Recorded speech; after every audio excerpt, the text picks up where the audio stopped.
train pulled into Spokane Station on the morning of October 17, 1902, carrying a single passenger from the northern timber country who should not have been alive. His name was Samuel Wardell. He was 23 years old. When he stepped onto the platform, witnesses would later recall that he moved like a man considerably older, slowly, with deliberate care, as though testing the solidity of the ground beneath his boots. He carried no luggage. His hands were wrapped in clean bandages that someone else had applied. The stationmaster, Harold Pine, recognized him immediately and approached with questions already forming on his lips. Samuel looked at him, just looked, and Harold Pine, a man who had worked that platform for 14 years and prided himself on reading travelers, stopped mid-stride. "I need to see Marshal Henning," Samuel said. His voice was steady but quiet, the kind of quiet that makes a room lean in. No one else. Within the hour, Samuel sat across from City Marshal Robert Henning in a windowless office that smelled of tobacco and old paper. Henning was a veteran of the Indian Wars, a man accustomed to silences that carried meaning. He placed a notebook on the desk between them and uncapped his pen. "Where are the others?" Henning asked. Samuel's gaze remained fixed on a point just past the marshal's shoulder. "Dead. All 7? "Yes." "How did they die?" And here, the record shows, Samuel Wardell fell into a silence that would define the remainder of his life. Not the silence of a man searching for words, but the silence of a man who had found them, examined them, and deliberately set them aside. Henning waited. The scratch of his pen filled the room as he noted the time, the date, Samuel's physical condition. Then he asked again, phrasing it differently. Where exactly had they died? What were the circumstances? Were there bodies? To each question, Samuel offered the same response, a slight shake of his head, and that implacable quiet. The marshal was a patient man, but patience has limits. He leaned forward. "Son, 7 men are gone. You're the only one who came back. Their families deserve to know." "I understand that," Samuel said, and then after a pause that seemed to cost him something, "I can't help them. Not won't. Can't." The distinction mattered, though Henning wouldn't realize how much until later. The interview lasted 3 hours. At the end of it, Henning had filled 4 pages with descriptions of Samuel's injuries, lacerations on both palms, bruising across his ribs and shoulders, evidence of severe exposure and malnutrition, and exactly 3 pieces of testimony. The men were dead. Samuel had walked out alone, and he would not, under any circumstances, describe what had happened in the 11 days between their departure and his return. "You're protecting someone," Henning said finally. Samuel looked at him then, really looked at him for the first time. "I'm protecting everyone," he said. They released him that afternoon. There wasn't enough evidence to hold him, and no law against silence. As Samuel walked out of the marshal's office, a small crowd had gathered. Families of the missing men, journalists from the Spokane Chronicle, curious townspeople drawn by rumor. A woman broke from the crowd. Mary Holcomb, 26 years old, engaged to Joseph Brenner, one of the 7. She grabbed Samuel's arm with both hands. "Please," she said. Just that one word, but it carried the weight of 11 days of not knowing, of hoping against reason, of bracing for the worst while clinging to impossible alternatives. Samuel stopped. For a moment those present would recall he seemed on the verge of breaking. His jaw worked. His eyes closed. Mary Holcomb was a schoolteacher, well-liked, known for her kindness. If anyone could reach him, the onlookers thought, it would be her. When Samuel opened his eyes again, they were dry. "I'm sorry," he said. "I can't." He gently removed her hands from his arm and walked away. He did not look back. Behind him, Mary Holcomb collapsed, and the sound of her weeping followed him down the street. This was the first of many such encounters. In the days that followed, Samuel refused every visitor. The families of the deceased came one by one, then in groups. They pleaded. They threatened legal action. James Keating's father offered $500, a fortune, for any information about his son's final hours. Samuel sent word through his landlady that he had nothing to offer them and asked to be left alone. The newspapers were less easily dismissed. The Spokane Chronicle ran the story on its front page. Sole survivor refuses to explain timber country tragedy. The article detailed everything known about the expedition. 8 men headed into the Selkirk Mountains for a 2-week survey of timber quality and potential logging routes, and everything unknown about what had befallen them. Reporters camped outside Samuel's boarding house. They attempted to bribe his landlady, Mrs. Catherine DeWitt, who proved incorruptible. They cornered him on the street. One particularly aggressive journalist from the Portland Oregonian followed him for 3 days straight, shouting questions until Samuel finally turned and said, in a voice devoid of anger or inflection, "You should leave me alone." "Why won't you talk?" the journalist demanded. "Because talking won't bring them back," Samuel said, "and it might make things worse." "Worse for who?" Samuel didn't answer. He never did. The city's physicians examined him at Marshal Henning's request. Dr. William Ashford, who treated Samuel's hand injuries, noted in his report that the lacerations appeared consistent with rope burns and defensive wounds. He observed that Samuel seemed to be in possession of all his mental faculties, but displayed what Ashford called a marked psychological resistance to interrogation, unrelated to guilt or deception. When pressed to explain the distinction, Dr. Ashford wrote, "Mr. Wardell's silence does not read as evasion, it reads as protection. Of what or whom I cannot say." A coroner's inquest was convened. Samuel attended, accompanied by a lawyer he could barely afford. The hearing room was packed, every seat filled, people standing against the walls, the air thick with grief and anger and desperate need for explanation. Samuel took the stand and swore to tell the truth. Then he sat, hands folded in his lap, bandages still visible, and answered every substantive question with the same 4 words. "I cannot say, sir." "Were the deaths accidental?" "I cannot say, sir." "Were they the result of violence?" "I cannot say, sir."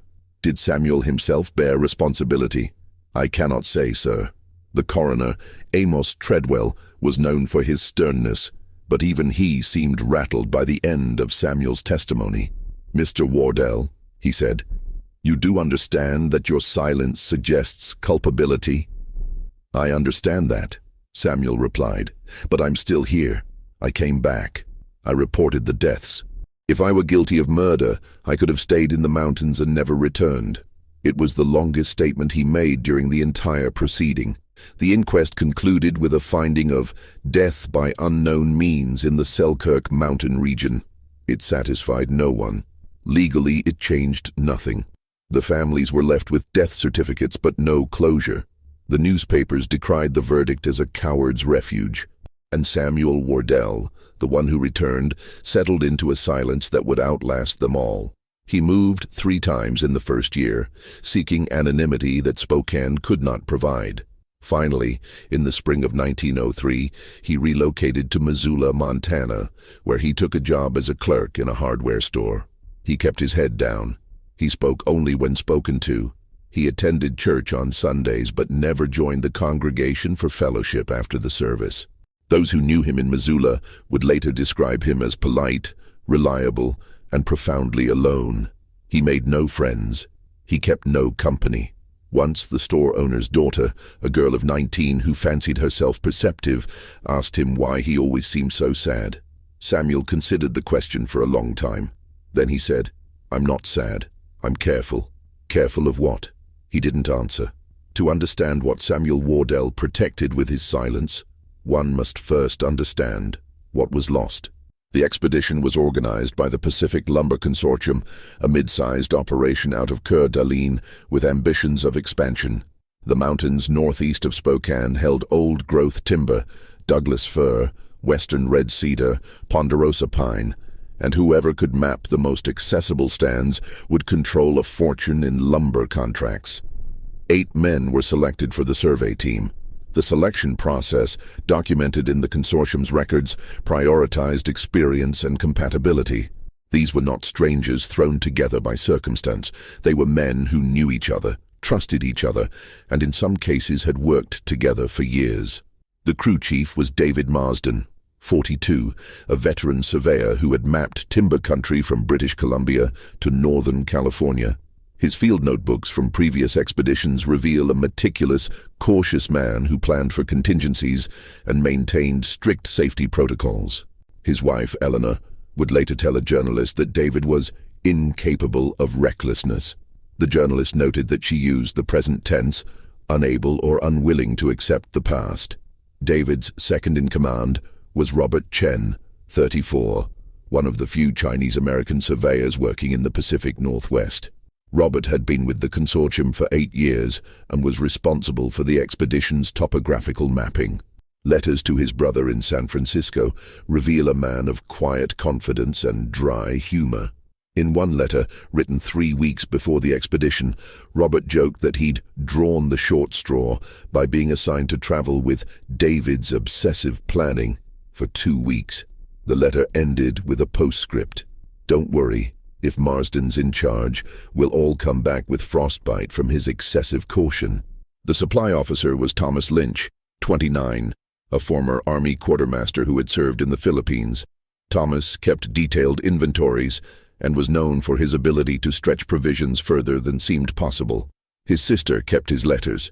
In them, Thomas wrote about saving money for a house, about his plans to marry, about the future he was building one careful decision at a time. Joseph Brenner, Mary Holcomb's fiancé, served as the crew's medic. At 28, Joseph had trained under his physician father and possessed enough medical knowledge to handle emergencies. He carried a medical kit that his father had assembled personally. After the expedition failed to return, Joseph's father opened that kit, an identical spare kept at home, and went through it item by item, as though understanding the contents might help him understand what had happened to his son. The remaining men were loggers and packers. Frank Holloway, 36, a timber cruiser known for his ability to estimate board footage by sight. James Keating, 25, whose father had offered the reward. Henry Osterman, 32, a German immigrant who sent half his wages to family in Bavaria. And Samuel Wardell, the youngest at 23, whose primary responsibility was maintaining the pack animals and assisting wherever needed. The records show that Samuel was a late addition to the crew. The original 8th man, a packer named William Moss, had broken his leg in a tavern brawl 3 days before departure. David Marsden selected Samuel as the replacement based on a recommendation from Frank Holloway, who had worked with Samuel on a previous logging operation. "The kid's green," Frank told David, "but he's steady, doesn't panic, and the horses trust him." That endorsement, "the horses trust him," proved persuasive. David approved Samuel's inclusion, and Samuel's name was added to the roster with no one imagining it would become the only name to return. They gathered for a final meeting 2 days before departure. The session was held in the consortium's main office, and David Marsden's agenda, preserved in the company archives, covered equipment checks, route planning, emergency protocols, and expected communication schedules. A photograph was taken that day. It's the only image of the complete crew, and it has been reproduced in newspapers and historical accounts ever since. 8 men stand in 2 rows outside the consortium building. Front row, left to right, David Marsden, Thomas Lynch, Joseph Brenner, Robert Chen. Back row, Frank Holloway, James Keating, Henry Osterman, Samuel Wardell.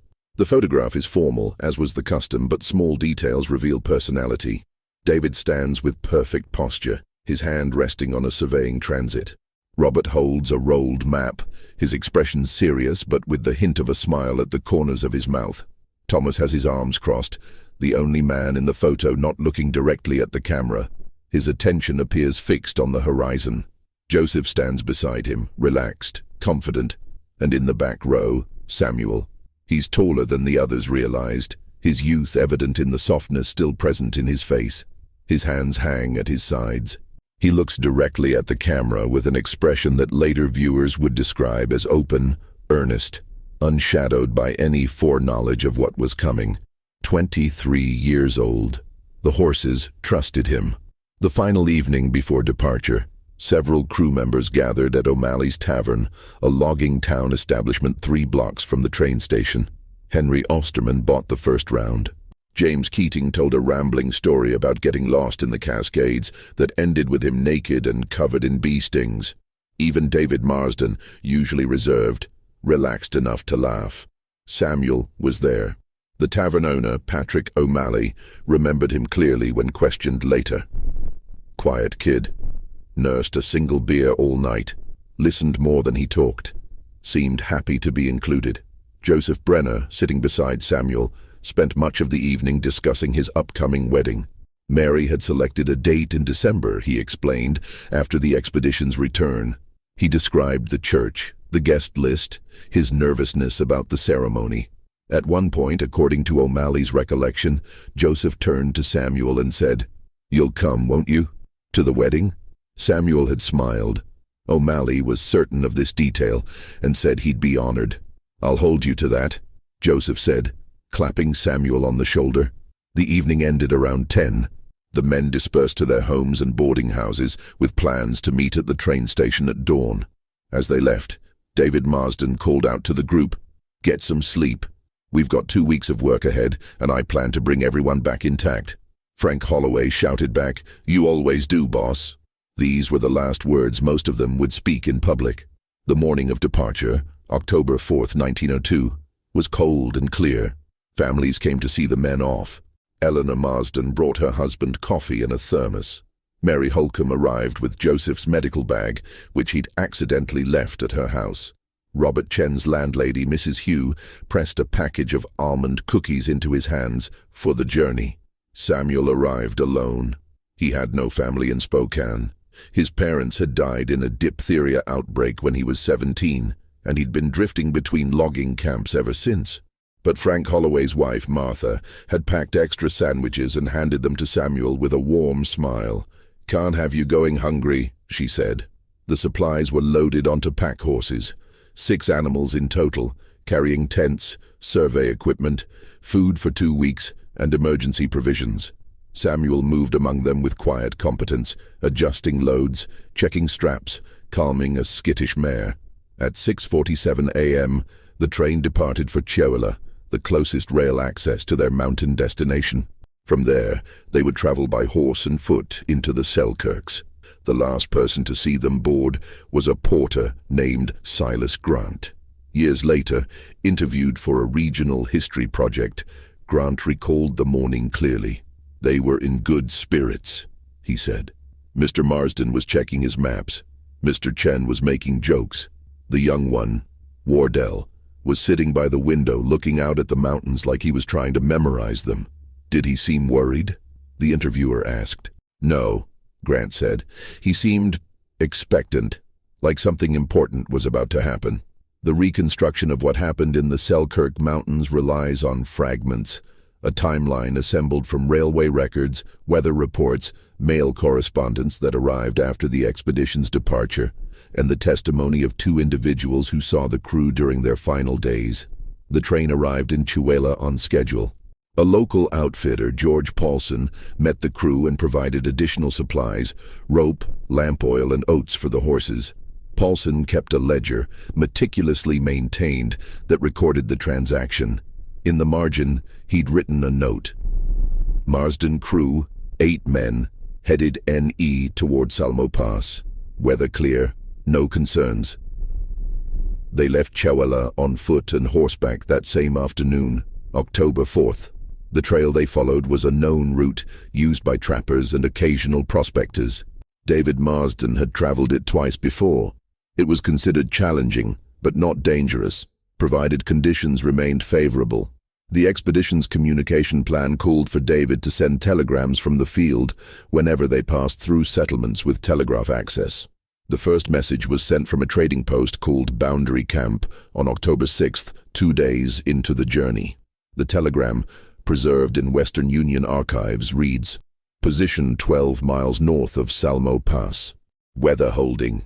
Timber quality excellent. All well. Marsden." It was addressed to the Pacific Lumber Consortium but copied to Eleanor Marsden. She kept it on her mantle until the day she died, 32 years later. That telegram remains the last official communication from the expedition. What followed is known only through indirect sources. A trapper named William Jacobson encountered the crew on October 8th, 4 days into their journey. Jacobson was working a trapline near a creek he called Silver Fork, approximately 20 miles northeast of Boundary Camp. He heard the horses before he saw the men, he later testified, and approached to investigate. The crew was in the process of setting up their evening camp. David Marsden greeted Jacobson cordially and invited him to share their fire. Jacobson accepted, grateful for the company. He spent approximately 2 hours with them before continuing to his cabin a few miles distant. In a deposition given to Marshal Henning 3 weeks later, Jacobson provided the most complete account of the expedition's condition and morale midway through their journey. "They seemed fine," Jacobson said. "Tired, but that's expected. They'd been moving through rough country. Mr. Marsden showed me their maps, pointed out where they'd surveyed. He was pleased with their progress, said they'd found cedar stands bigger than anything he'd expected." "Did anyone seem ill or injured?" "No, sir. They were in good health. The Chinese fellow, Mr. Chen, he had a slight limp. Said he'd twisted his ankle crossing a creek the day before, but he was managing it fine. The medic, Mr. Brenner, had wrapped it properly. What about the others? Anyone stand out in your memory?" Jacobson thought about this. "The young one, Wardell. He was tending to the horses when I arrived. Careful with them. Methodical. I remember thinking he had the temperament for that kind of work. Patient, attentive. Later, when we were all sitting around the fire, he mostly listened. Mr. Keating was telling stories and Mr. Holloway was teasing him about exaggerating. Wardell laughed along, but quiet-like. Seemed content to be there." "Did anyone mention concerns about the route ahead?" "Mr. Marsden said they'd be heading into higher elevation the next day. Mentioned there was a pass he wanted to check, see if it would be suitable for future logging roads. He expected it to be steep going, but nothing they couldn't handle." "Did he say where exactly?" "North, that's all. Just north. Said they were ahead of schedule and had time to explore a bit before turning back." This offhand comment, ahead of schedule, would become significant. David Marsden was not a man to deviate from plans without good reason. If the expedition was making better time than anticipated, it suggested they might range farther or take risks they'd otherwise avoid. Jacobson left the camp as darkness fell. The last thing he remembered was Samuel Wardell checking the picket lines for the horses, making sure each animal was secure for the night. "Kid knew what he was doing," Jacobson said. "You could see it in how the horses responded to him. They were calm." 24 hours later, approximately October 9th, a prospector named Emil Richter was working a claim in a narrow valley the locals called Echo Canyon. The valley was remote, accessible only through difficult terrain, and Richter had chosen it specifically for its isolation. At some point in the late afternoon, Richter heard voices, not close but carried by the canyon's acoustics. He described them as echoing, like they were having a conversation a long way off. He couldn't make out words, but he counted at least 4 distinct voices, perhaps more. At the time, Richter thought nothing of it. The mountains occasionally hosted hunting parties or survey crews. He noted the voices in his journal, a leather-bound record he kept with religious precision, and continued his work. 3 days later, on October 12th, Richter was hiking out of the canyon to resupply when he encountered Samuel Wardell.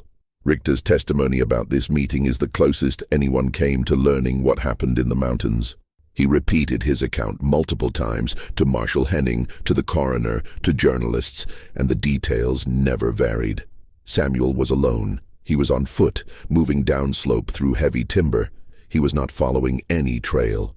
Richter, who knew the mountains intimately, would later observe that Samuel's route made no sense if he was trying to reach Chuila or any other settlement.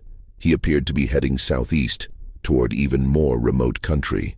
When Richter called out to him, Samuel stopped, but did not approach. Richter described a distance of perhaps 30 yards between them. "Are you lost?" Richter shouted. Samuel shook his head. "Are you hurt?" Another shake. But even from that distance, Richter could see blood on Samuel's hands and tears in his clothing. "Where's your crew?"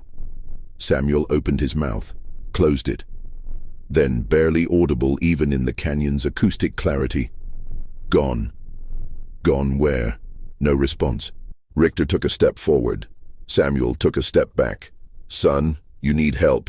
Come with me to my camp. I've got food, medical supplies. I need to get to Spokane." Samuel interrupted. His voice was hoarse, strained. "Which way?" Richter pointed southwest. 3 days' walk if you know the trails. 5 if you don't. But you shouldn't go alone. I'll manage," Samuel said. And then, as if the words were being pulled from him against his will, "Don't go north. Don't go into the canyon." "Why not?" Samuel's face twisted with something that Richter, in his testimony, described as desperate grief. For a moment, the prospector thought the young man might collapse. "Please," Samuel said, "just don't." Then he turned and continued downslope, moving with stumbling determination. Richter called after him twice. Samuel did not look back. Richter stood in the mountains for several minutes, considering whether to follow or respect the warning. In the end, curiosity and concern won out over caution. He did go north. He did enter the deeper reaches of Echo Canyon.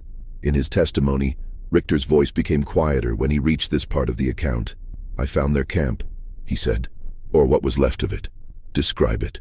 "It was in a clearing, maybe a half-mile from where I'd heard the voices days before. The tents were still standing, supplies were scattered. There was a fire pit, long since cold. Everything looked abandoned in a hurry." "Did you find bodies?" "No, sir." "Equipment? Survey tools?" "Some, not everything. The transit David Marsden carried was gone, so were the rifles. Most of the food stores were still there, which seemed strange. If they'd been running from something, why not take food?" "Did you find anything that indicated what happened?" "Here," Richter hesitated. "In the margin of Marshal Henning's notes, there's a line. Subject became visibly agitated. Required prompting to continue." "I found rope," Richter finally said. "A lot of rope, cut into pieces, lengths of maybe 10 or 12 feet each, scattered around the camp and leading off into the trees, like someone had been setting up, I don't know, lines, barriers. I couldn't make sense of it." "Anything else?" "Blood, not a lot but present. On some of the rocks near the fire, on a tree about 20 yards from camp, and—" He stopped. "And what, Mr. Richter?" "Marks on the trees, deep gouges.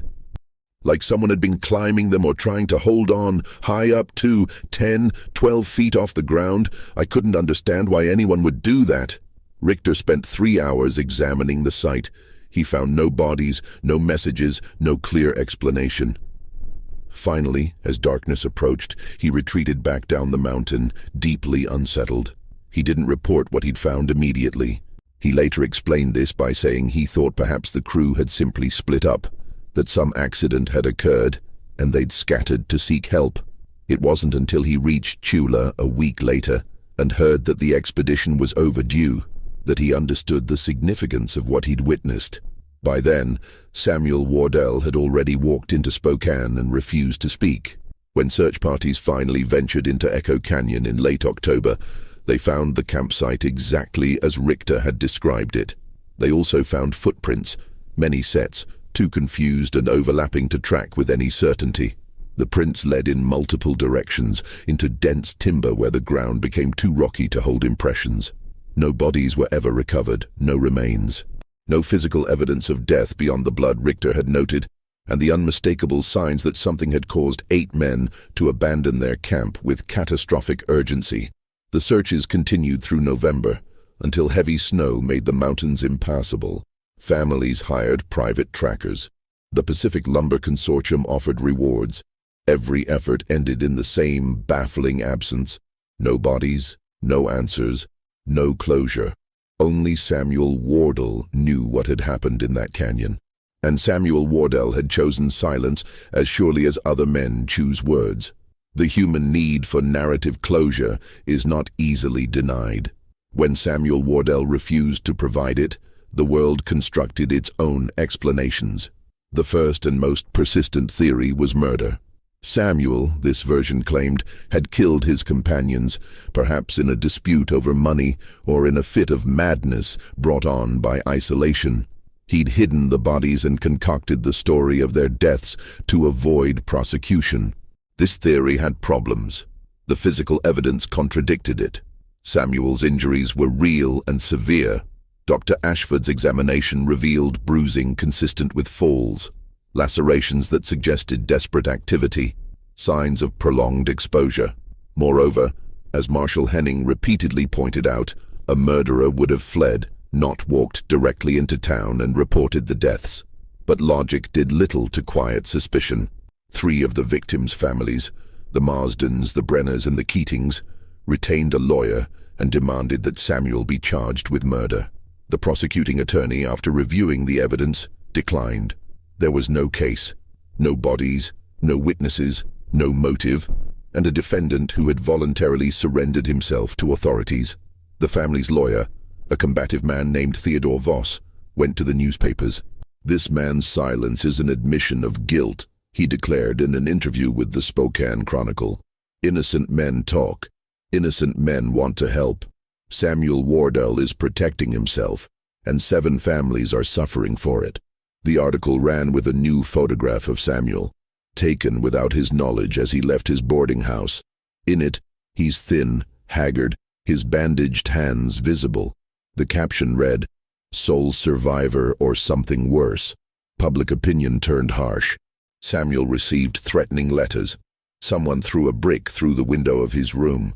Mrs. DeWitt, his landlady, began receiving threats for housing him. When Samuel learned of this, he moved out immediately, leaving a month's rent in cash on her kitchen table along with a note. "Thank you for your kindness. I'm sorry for the trouble." He found work at a mill outside Spokane, a place where questions were discouraged and hard labor valued above all else. He worked 12-hour shifts, 6 days a week, and saved every penny he could. In photographs from this period, there are 2, both taken from a distance by persistent journalists. Samuel appears skeletal. The work was destroying him, but it also kept him occupied. Grief and exhaustion, it seemed, were preferable to stillness and thought.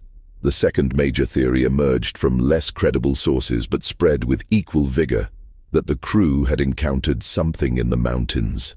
A bear, perhaps, or a pack of wolves, or, and here speculation drifted into the sensational, outlaws, hostile natives, Russian fur trappers rumored to operate in the northern wilderness. When this theory was put to Samuel during one of the few interviews he granted, a court-ordered psychological evaluation in 1903, he gave his standard response: silence. The psychiatrist conducting the evaluation, Dr. Hermann Müller, noted in his report that Samuel had shown no reaction to the suggestion of animal attack, but had displayed visible discomfort, approaching distress, when the possibility of other humans was raised. "Can you confirm," Dr. Müller asked, "that your companion's death did not result from wildlife?" Samuel sat motionless for nearly a minute. Then, "I cannot confirm or deny anything. Cannot or will not. Both." Dr. Müller's final assessment concluded that Samuel was suffering from profound psychological trauma, but showed no signs of delusion, fabrication, or psychosis. "Mr. Wardell knows exactly what happened," Müller wrote. "He has chosen not to share this knowledge for reasons I cannot determine. His silence is deliberate, considered, and, I believe, maintained at enormous personal cost. That cost manifested in observable ways. Samuel aged rapidly. By 1905, 3 years after the incident, those who knew him described him as looking 40 rather than 26. He developed a tremor in his left hand. He slept poorly. Neighbors in his various boarding houses reported hearing him pace at night, sometimes until dawn. He also developed a peculiar habit. He never entered buildings with only one exit. Mrs. Harriet Cross, his landlady in Missoula beginning in 1903, observed this immediately.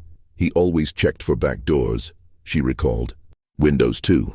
He'd ask about them before he'd rent a room, needed to know he could leave if he needed to. "Did he ever say why?" the interviewer asked. "No, but once I asked him if he was afraid of fire, since that's usually why people worry about exits. He looked at me and said, 'Not fire, being trapped.'" Despite the theories, despite the pressure, Samuel maintained his silence with a consistency that bordered on the superhuman.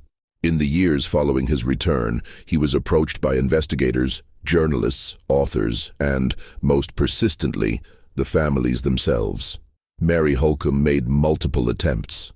Her first encounter with Samuel after the initial courthouse meeting occurred in the spring of 1903. She traveled to Missoula specifically to see him, determined to find the man who'd known Joseph in his final days. She found Samuel leaving church on a Sunday morning. In a letter to her sister, Mary described the meeting. "He saw me before I could approach. I watched him consider running. I saw it in his face, but he stopped and waited for me. I told him I didn't want to cause him pain, but I needed something, anything, just one detail about Joseph's last day, whether he'd suffered, whether he'd been afraid." Samuel listened. His face was so gentle, so full of sorrow that I nearly wept. When I finished, he took my hand. It was the only time he ever touched me and said, "Miss Holcomb, your fiancé was a good man. He was brave when it mattered, and he would not want you to know more than that." I begged him. I asked if Joseph had mentioned me, if he'd been thinking of our wedding, if there had been any message. Samuel's voice nearly broke. He said, "He spoke of you often. He loved you very much." Then he let go of my hand and walked away. I called after him, but he didn't turn back. Mary never approached him again. In her diary, kept until her death in 1954, she wrote only one further entry about Samuel Wardell. It was dated December 1902, the month she would have married Joseph. "I believe Samuel Wardell is the loneliest man alive, and I believe he made himself that way to protect us from something worse than not knowing." The years accumulated. 1903 became 1904. 1904 became 1910. The families, one by one, stopped seeking answers. Some moved away. Some died. The world moved on, as it always does, to newer tragedies and fresher mysteries. But Samuel carried the weight forward. He moved from Missoula to Butte in 1907, then to Boise in 1911, always seeking places where his past wouldn't follow. He changed occupations: mill worker, ranch hand, night watchman, bookkeeper. Anything that allowed him to avoid questions and scrutiny. In Boise, he met a woman named Claire Hodges. She was a widow, 42 years old, practical and kind. They became acquaintances, then friends. She invited him to dinner. He accepted. Slowly, carefully, they built something that resembled companionship. In 1913, Claire asked him to marry her. It was a reversal of convention, but Claire was not a conventional woman. "I know you're not ready to ask," she told him, "so I'm asking you. I don't need to know everything about your past. I just need to know if you can imagine a future." Samuel was 44 years old. He had spent 11 years in silence. When he answered Claire, his voice was steady. "I can imagine it. But you deserve to know that I'm not whole. There are things I can't talk about, not won't, can't." "I know," Claire said. They were married in a small ceremony. Claire's son from her first marriage, Thomas Hodges, served as witness. It was, by all accounts, a quiet life. Samuel never spoke of the mountains. Claire never asked. But Thomas, who lived with them until 1920, later described his stepfather as the most vigilant man I've ever known. Samuel slept lightly. He kept the doors and windows locked, but always with keys nearby, never bolted. He hated enclosed spaces. He refused to go camping, wouldn't hunt, avoided the wilderness entirely. Once, Thomas asked him why. Samuel had been washing dishes at the kitchen sink. He stopped, hands in soapy water, and stared out the window for a long time. "Because there are things in the world," he finally said, "that are worse than wondering. And if you love someone, you protect them from finding out what those things are." It was the closest he ever came to explaining. The final, sustained attempt to break Samuel's silence came in 1924, 22 years after the incident. A writer named Lawrence Cartwright, working on a book about unsolved mysteries of the American West, located Samuel in Boise and convinced him to sit for an interview. Cartwright was respectful, professional. He began by acknowledging Samuel's right to privacy. He explained that he wasn't seeking sensationalism, but historical record. He promised that anything Samuel said would be presented with dignity. The interview took place over 3 afternoons in September 1924. Cartwright's notes, now housed in the Idaho Historical Society, reveal a man worn down, but not broken, exhausted, but still resolute. On the first day, Cartwright asked basic questions. Samuel confirmed the dates, the roster, the route. He described the men's professionalism and camaraderie. He spoke fondly of David Marsden's meticulous planning, Robert Chen's humor, Joseph Brenner's medical competence. "You cared about these men," Cartwright observed.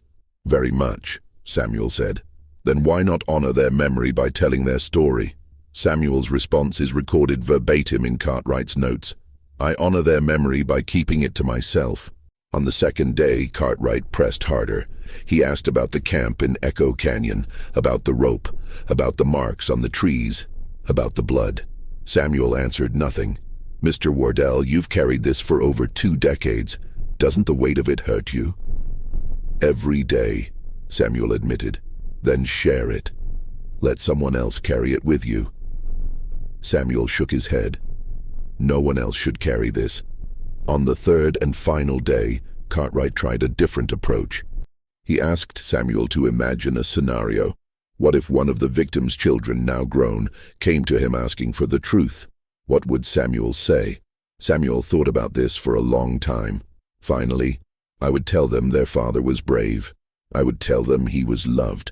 And I would tell them that some questions have answers that are worse than the questions themselves, even for a child seeking to understand their parents' death, especially for them," Samuel said quietly.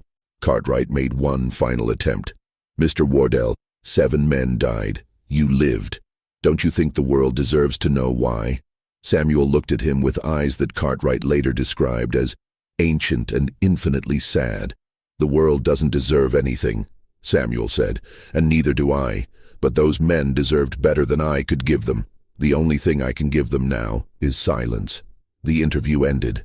Cartwright's book, published in 1926, included a chapter on the Selkirk expedition. It concluded with a simple statement. Samuel Wardell, the sole survivor, declined to provide details. In over 2 decades, he has never wavered in this refusal. Whatever he knows, he has chosen to take it to his grave. Cartwright's prediction proved accurate. Samuel Wardell died on March 3, 1931, in Boise, Idaho. He was 72 years old. The cause of death was listed as heart failure, but his physician noted that Samuel had been in declining health for several years, his body worn out decades before its time. Claire was with him at the end. So was Thomas Hodges, who had remained close to his stepfather. In the final hours, Claire would later tell a local minister, Samuel became agitated. He spoke little. He had never been a talkative man, but what he did say suggested the weight of his silence had not diminished with time. "I'm sorry," he said more than once. "I'm so sorry." Claire held his hand. "For what, love?" Samuel's eyes were closed, his breathing labored. For a moment, she thought he wouldn't answer. Then, barely audible, "For not being enough." "You were enough," Claire assured him. "You've always been enough." Samuel shook his head weakly. "They deserved to come home. You came home.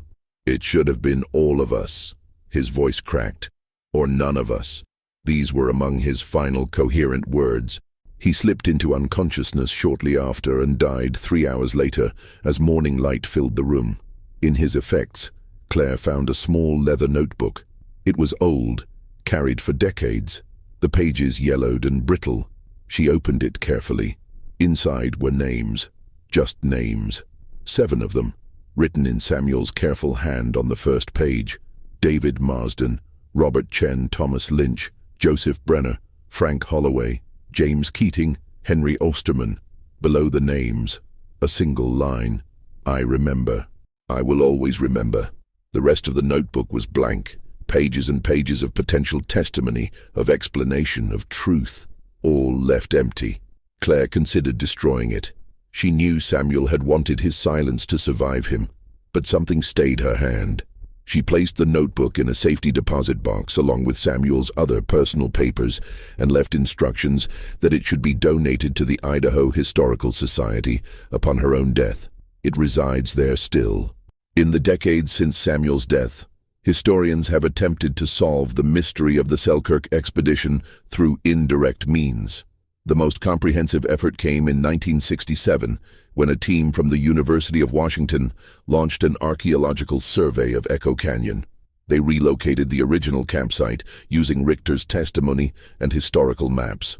65 years of weathering and forest growth had obscured much, but they found artifacts, tent stakes, a rusted cooking pot, fragments of rope that matched Richter's description, cut into precise lengths for reasons no one could determine.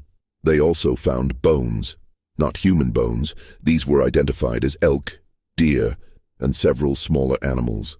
The bones were scattered across a wide area and showed signs of having been gnawed, though whether by scavengers or the expedition's own desperation was impossible to determine. The team expanded their search radius, using ground-penetrating radar and systematic grid surveys. Over 3 months, they covered 40 square miles of wilderness. They found no human remains. The expedition's lead archaeologist, Dr. Martin Cross, published his findings in 1969. The paper's conclusion is worth quoting at length. The absence of human remains, given the thorough nature of our search, suggests one of 3 possibilities. The deceased were buried in locations beyond our survey area, their remains were destroyed or removed by natural processes, or they died in circumstances that prevented conventional burial or recovery. Given the logistical challenges of moving or burying 7 bodies in wilderness terrain, and given Samuel Wardell's documented physical condition upon his return, the 3rd possibility seems most likely. The evidence suggests a rapid, chaotic event that separated the crew and made organized burial impossible. However, this conclusion raises more questions than it answers. What could cause such an event? The weather in October 1902 was documented as stable.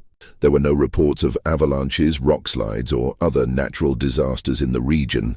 The scattered rope and the marks on trees suggest the crew was engaged in unusual activity before whatever happened, activity that implies purpose and planning rather than panic. Samuel Wardell knew. For 79 years he chose not to tell. As historians, we must respect the possibility that this choice was not made lightly or selfishly, but out of a conviction that the truth served no useful purpose. Perhaps Samuel believed, rightly or wrongly, that some knowledge causes more harm than its absence.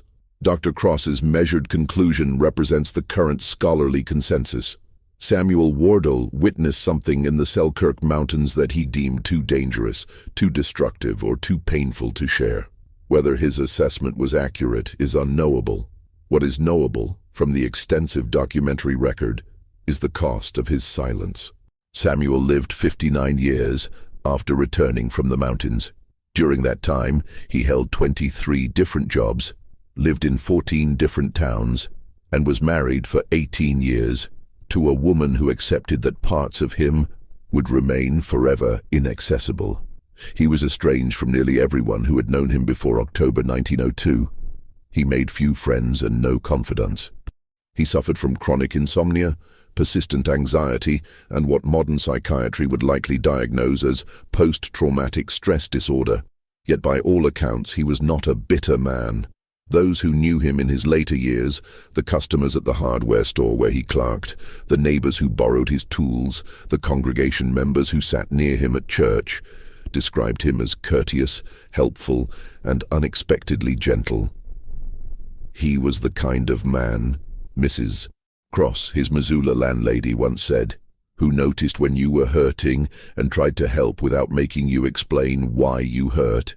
I always thought that came from somewhere, from understanding what it's like to hurt in ways you can't talk about. This capacity for compassion, for recognizing unspoken pain, suggests Samuel's silence was not the result of callousness, but its opposite, an acute sensitivity to suffering and a determination not to inflict it. The families of the deceased gradually came to similar conclusions. Eleanor Marsden, David's widow, wrote a letter to Samuel in 1920, 18 years after her husband's death. The letter was returned unopened. Samuel had moved again, but Eleanor kept a copy, and it was found among her papers after her death. Mr. Wardell, I have spent many years angry with you. I believed you were protecting yourself at the expense of those who loved the men who died. I may have been wrong. My son, David Jr., almost 23 now, the same age you were when you returned from the mountains. Looking at him, I can barely imagine the burden you carried at such a young age. I don't know what happened to my husband. I don't know if you could have saved him. I don't know why you won't tell me what I've wanted so desperately to know. But I have decided to trust that you had reasons, that you made choices you believed were right, that you have suffered for those choices in ways I cannot see.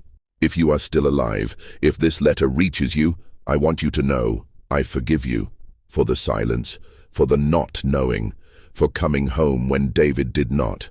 I hope someday you can forgive yourself. Eleanor Marsden.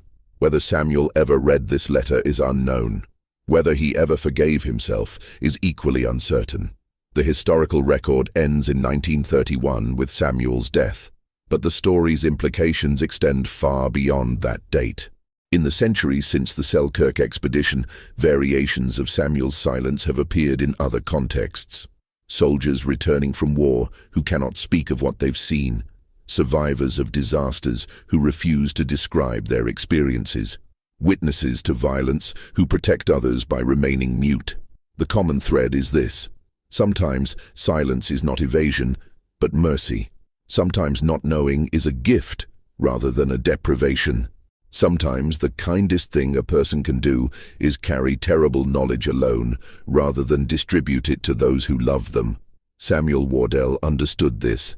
Whether he was right to understand it this way is a question each observer must answer for themselves. What is certain is that 7 men entered the Selkirk Mountains in October 1902. 1 man returned. And whatever separated the 7 from the 1, accident, violence, misjudgment, misfortune, or something else entirely, died with Samuel Wardell in a bedroom in Boise, Idaho, on a cold morning in March 1931. The silence he maintained for 29 years has now lasted 93. It may last forever. Historians note, in 2015 a hiker discovered a rusted surveying transit in a ravine approximately 8 miles north of the original Echo Canyon campsite. The instrument was identified as belonging to the Pacific Lumber Consortium and matching the description of the equipment David Marsden carried on the 1902 expedition. The transit was found at the bottom of a 40-foot cliff, damaged but intact. How it came to be there, and why it was separated from the main camp by such a distance, remains unexplained. Nearby, searchers found what appeared to be a deliberate arrangement of stones, too purposeful to be natural, too weathered to be recent. The pattern, if it was a pattern, resembled a marker or memorial. No inscription was found. These discoveries added no clarity to the historical record. They simply deepened the questions Samuel Wardell refused to answer. In the archives of the Idaho Historical Society, Samuel Wardell's notebook remains available to researchers. The pages are protected by archival sleeves. The leather cover has been stabilized to prevent further deterioration. Visitors who request to view it often report a similar experience. They open the notebook expecting revelation and find instead 7 names and a line about remembering. They turn page after page of blankness, searching for something that isn't there. Some leave disappointed. Others leave unsettled. A few leave understanding that the blank pages are not an absence, but a choice, deliberate, considered, and final. Samuel Wardell spent 59 years deciding what not to say. The empty pages of his notebook represent not what he didn't know, but what he knew and refused to share. He took his truth to the grave, and in doing so, he may have protected something or someone that mattered more to him than his own peace, his own reputation, or his own need to be understood. We will never know what. Perhaps that was precisely his intention. The last known photograph of Samuel Wardell was taken in 1928. 3 years before his death. It's an informal image, captured by Thomas Hodges during a family gathering. Samuel is sitting in a chair on the porch of his Boise home, Claire beside him, late afternoon lights slanting across the frame. He is 79 years old. His face is deeply lined. His hands, visible in his lap, still bear the faint scars from injuries sustained 26 years earlier. But what strikes most observers about this photograph is Samuel's expression. He is not smiling. He rarely did, according to those who knew him. But neither does he appear haunted or tormented. He looks tired, resigned perhaps, but also strangely at peace, like a man who has made his decision and learned to live with it. Claire's hand rests on his shoulder. Thomas is somewhere out of frame, probably operating the camera. It's a quiet domestic scene, ordinary in every way except for the history it contains. Samuel Wardell sits in that photograph like a man who has kept a promise he made to himself decades earlier. A promise to remain silent, a promise to protect, a promise to remember. Whether the world benefited from that promise or suffered from it is a question historians cannot answer. We can only document what happened. 1 man returned from the mountains, and 7 men did not. The rest is silence, and silence, as Samuel Wardell proved, can be the most enduring testimony of all.